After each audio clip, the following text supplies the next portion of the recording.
한국은 체코를 2대1로 꺾었습니다. 월드컵 첫 경기에서 먼저 실점하고도 경기를 뒤집었습니다. 황인범과 오영규가 골을 넣었고 대표팀은 중요한 승점 3점을 얻었습니다. 보통 이런 승리 뒤에는 선수들의 인터뷰가 이어집니다. 주장은 경기의 의미를 설명합니다. 감독은 전술과 다음 경기를 이야기합니다. 선수들은 팬들에게 감사 인사를 전합니다. 그런데 체코전 이후 한국 대표팀 주변에는 전혀 다른 장면이 나타났습니다. 손흥민을 비롯한 일부 선수들이 한국 취재진의 인터뷰 요청에 응하지 않았습니다. 선수단은 비공식적인 미디어 활동을 사실상 중단했습니다. 경기력 때문이 아니었습니다. 감독과의 갈등 때문도 아니었습니다. 모든 시작은 공개훈련장에서 우연히 켜져 있던 마이크에 담긴 몇 마디였습니다. 손흥민이 동료들과 훈련하는 모습을 보던 현장의 일부 인물들은 군대와 관련된 표현을 사용했습니다. 소대장처럼 뛴다. 군대에서 뛰는 것 같다. 그리고 곧이어 더 거친 표현이 이어졌습니다. 군대도 안 갔다 온 것들. 군대의 군자도 모르는 것들. 영상이 공개되자 논란은 빠르게 커졌습니다.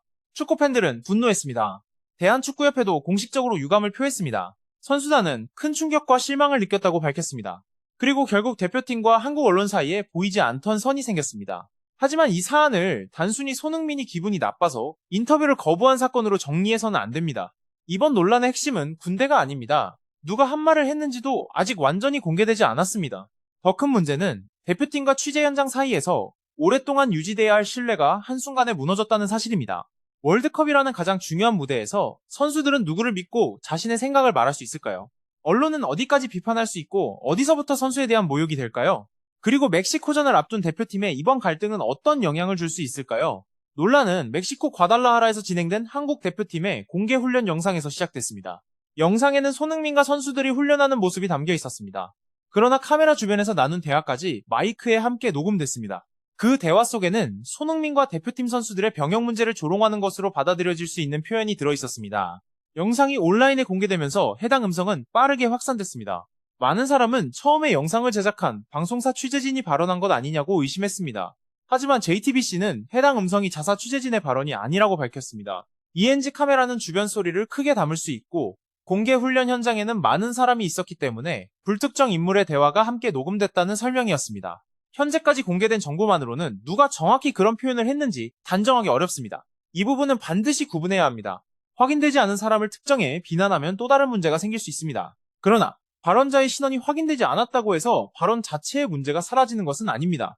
월드컵을 준비하는 국가대표 선수들의 훈련 현장이었습니다. 선수들은 카메라와 취재진이 지켜보는 앞에서 국민을 대표해 훈련하고 있었습니다. 그 자리에서 주장과 선수들의 병역 문제를 조롱하는 표현이 나왔습니다. 그리고 그 말이 선수들에게 전달됐습니다. 대표팀 입장에서는 단순한 사적인 농담으로 넘기기 어려웠을 것입니다. 자신들을 가장 가까이에서 취재하는 공간에서도 존중받지 못한다고 느낄 수 있기 때문입니다. 이번 논란에서 가장 먼저 바로잡아야 할 부분이 있습니다. 손흥민이 아무런 이유 없이 병역 의무를 피한 것은 아닙니다. 그는 2018년 자카르타 팔렘방 아시안게임에서 한국 대표팀의 주장으로 출전했습니다. 한국은 결승에서 일본을 꺾고 금메달을 차지했습니다. 당시 손흥민뿐 아니라 황희찬, 황인범, 김민재와 여러 선수들이 병역 혜택 자격을 얻었습니다. 이것은 특정 선수에게 비밀스럽게 제공된 특혜가 아니었습니다. 국가가 정한 제도에 따라 국제 스포츠 대회에서 성과를 낸 선수들에게 적용된 절차였습니다. 손흥민은 이후 2020년 제주도에서 3주간 기초군사훈련도 마쳤습니다. 화생방 훈련과 사격, 장거리 행군을 포함한 훈련을 이수했습니다. 따라서 군대를 전혀 가지 않았다는 표현은 사실을 정확하게 전달하지 못합니다. 병역 제도를 둘러싼 사회적인 의견은 다를 수 있습니다. 운동선수에게 주어지는 혜택이 공정한가에 대한 토론도 가능합니다. 그러나 제도 자체를 비판하는 것과 그 제도에 따라 의무를 수행한 개인을 조롱하는 것은 전혀 다른 문제입니다. 손흥민은 법을 어기지 않았습니다. 국가대표로 국제대회에서 금메달을 따냈습니다. 규정에 따라 기초군사훈련을 이수했습니다. 그럼에도 단순히 군대도 가지 않은 선수라는 표현으로 그를 평가한다면 사실과 감정을 구분하지 못하게 됩니다. 비판은 정확한 사실에서 출발해야 합니다. 그렇지 않으면 비판이 아니라 모욕이 됩니다. 이번 사건은 손흥민 개인을 향한 발언처럼 보입니다. 그러나 대표팀 전체가 민감하게 반응한 이유는 따로 있습니다. 손흥민은 단순히 팀에서 가장 유명한 선수가 아닙니다. 오랫동안 대표팀의 주장을 맡아왔습니다. 부상을 입은 상태에서도 월드컵에 출전했습니다. 팀이 어려운 순간마다 가장 먼저 카메라 앞에 섰습니다. 승리했을 때는 동료들에게 공을 돌렸고 패배했을 때는 비판을 자신이 먼저 감당했습니다. 그런 주장이 훈련하는 모습을 두고 조롱에 가까운 말이 나왔다면 다른 선수들도 자신의 문제로 받아들일 수 있습니다. 오늘은 손흥민일 수 있습니다. 내일은 경기력이 좋지 않은 다른 선수일 수 있습니다. 부상에서 회복 중인 선수일 수도 있습니다. 병역 문제, 가족 문제, 사생활과 관련된 표현이 언제든 다시 나올 수 있다고 느낄 수 있습니다. 대표팀은 하나의 공동체입니다. 주장을 향한 모욕을 개인의 문제로만 남겨두면 팀 내부의 신뢰도 흔들릴 수 있습니다. 선수들이 인터뷰를 거부한 행동은 언론 전체에 대한 복수라기보다 자신들이 존중받을 수 있는 환경을 요구한 집단적인 메시지에 가까울 수 있습니다. 우리는 경기장에서 선수들에게 희생과 책임감을 요구합니다. 그렇다면 선수들이 국가를 대표하는 과정에서 최소한의 존중을 요구할 권리도 인정해야 합니다. 온라인에서는 한국 대표팀이 모든 언론과 관계를 끊었다는 표현이 빠르게 확산됐습니다. 하지만 상황을 정확하게 볼 필요가 있습니다. 선수들은 일부 비의무적인 인터뷰와 미디어 활동에 응하지 않았습니다. 믹스트존 인터뷰처럼 선수 개인이 선택할 수 있는 자리에서는 말을 하지 않고 지나갈 수 있습니다. 그러나 포파가 정한 공식 기자회견과 의무 미디어 활동까지 거부할 수 있는 것은 아닙니다. 대표팀은 여전히 대회 규정에 따른 공식 활동을 수행해야 합니다. 따라서 이번 일을 완전한 언론 봉쇄라고 부르는 것은 과장일 수 있습니다. 더 정확한 표현은 선수단이 한국 취재진과의 비공식적인 소통을 줄이고 있다는 것입니다. 이 차이는 중요합니다. 선수들이 언론의 질문 자체를 거부한 것이 아닐 수 있습니다. 현재의 취재 환경과 신뢰관계에 문제가 있다는 메시지를 보낸 것입니다. 인터뷰는 단순히 기자가 질문하고 선수가 답하는 절차가 아닙니다. 선수는 자신의 말이 정확하게 전달될 것이라고 믿어야 합니다. 취재진도 선수가 질문에 성실하게 답할 것이라고 믿어야 합니다. 그 신뢰가 사라지면 인터뷰는 형식만 남게 됩니다. 선수는 아무 의미 없는 답변만 반복합니다. 기자는 더 강한 제목을 만들기 위해 작은 표현을 확대합니다. 결국 팬들은 진짜 이야기를 듣지 못하게 됩니다. 이번 갈등이 장기화하면 가장 큰 피해를 보는 사람은 선수나 기자만이 아닙니다. 대표팀의 이야기를 알고 싶어하는 팬들입니다.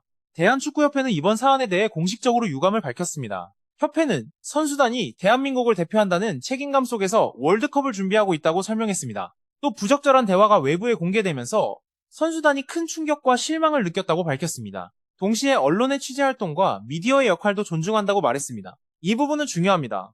협회는 언론을 대표팀의 적으로 규정하지 않았습니다. 취재 자체를 문제 삼지도 않았습니다. 다만 취재 현장 역시 상호 존중과 신뢰를 바탕으로 운영돼야 하며 선수 보호가 우선돼야 한다고 강조했습니다. 협회가 선택한 핵심 단어는 보호와 책임이었습니다. 선수단을 보호하겠다는 책임, 그리고 현장을 취재하는 사람들에게도 요구되는 책임입니다. 월드컵 현장에서는 모든 말과 행동이 빠르게 전 세계로 전달됩니다. 사적으로 나눈 대화라고 생각했더라도 마이크와 카메라가 있는 공간에서는 공개될 가능성이 있습니다. 특히 국가대표를 취재하는 위치에 있는 사람이라면 더 높은 수준의 주의가 필요합니다. 언론은 선수를 비판할 수 있습니다. 전술적인 판단을 지적할 수 있습니다. 경기력이 나쁘다면 낮은 평가를 줄 수도 있습니다. 하지만 선수의 인격이나 개인적인 배경을 비하하는 표현은 전문적인 비판과 다릅니다. 축구협회가 이번에 선을 그은 이유도 바로 그 차이에 있습니다. 손흥민은 체코전에서 여러 차례 득점 기회를 놓쳤습니다. 그의 움직임과 결정력에 대한 비판이 나올 수 있습니다. 원톱으로 출전하는 것이 적절했는지 분석할 수도 있습니다. 나이와 체력, 현재 경기력에 대한 질문도 가능합니다. 이것은 축구적인 비판입니다. 선수가 국가대표라면 이런 평가를 받아들여야 할 때도 있습니다. 그러나 군대도 가지 않은 사람이라는 표현은 경기와 직접적인 관계가 없습니다. 그 선수가 왜 슈팅을 놓쳤는지 설명하지 못합니다. 전술적인 역할도 분석하지 않습니다. 단지 사회적으로 민감한 소재를 이용해 사람을 낮춰보는 표현이 됩니다. 언론의 자유는 중요합니다. 대표팀이 좋지 않은 경기를 했을 때 사실을 숨겨서는 안 됩니다. 감독의 선택이 잘못됐을 때 질문해야 합니다. 축구협회에 문제가 있다면 끝까지 취재해야 합니다. 그러나 자유에는 책임이 따릅니다. 사실과 의견을 구분해야 합니다. 공적인 비판과 사적인 조롱을 구분해야 합니다.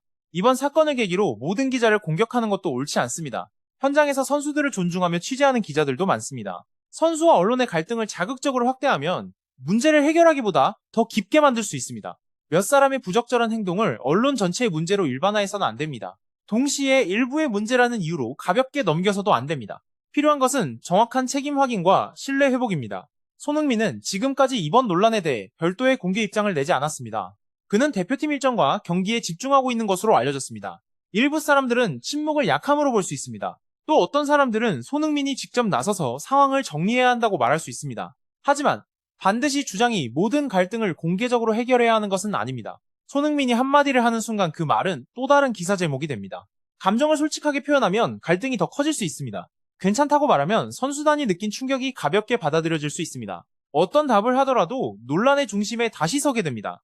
그래서 침묵은 회피가 아니라 선택일 수 있습니다. 지금 손흥민에게 가장 중요한 것은 멕시코전입니다. 팀의 주장으로서 선수들의 집중력을 지켜야 합니다. 외부의 갈등이 선수단 내부로 들어오지 않도록 해야 합니다. 그가 언론 앞에서 감정을 표현하는 것보다 훈련장에서 동료들을 이끄는 일이 더 중요할 수 있습니다. 그러나 침묵이 영원히 계속될 수는 없습니다. 월드컵이 진행되는 동안 대표팀과 언론은 다시 만날 수밖에 없습니다. 공식 기자회견도 해야 합니다. 경기 후 인터뷰도 필요합니다. 팬들에게 팀의 상태를 전달해야 합니다. 결국 어느 시점에서는 서로 다시 대화해야 합니다. 한국은 멕시코와 조별리그의 중요한 경기를 앞두고 있습니다. 두 팀 모두 첫 경기에서 승리했습니다. 이 경기의 결과는 조 1위 경쟁과 16강 진출 가능성에 큰 영향을 줄 수 있습니다. 이런 상황에서 대표팀은 경기 외적인 문제에 에너지를 사용할 여유가 없습니다. 훈련 내용보다 인터뷰 거부가 더 많이 보도될 수 있습니다.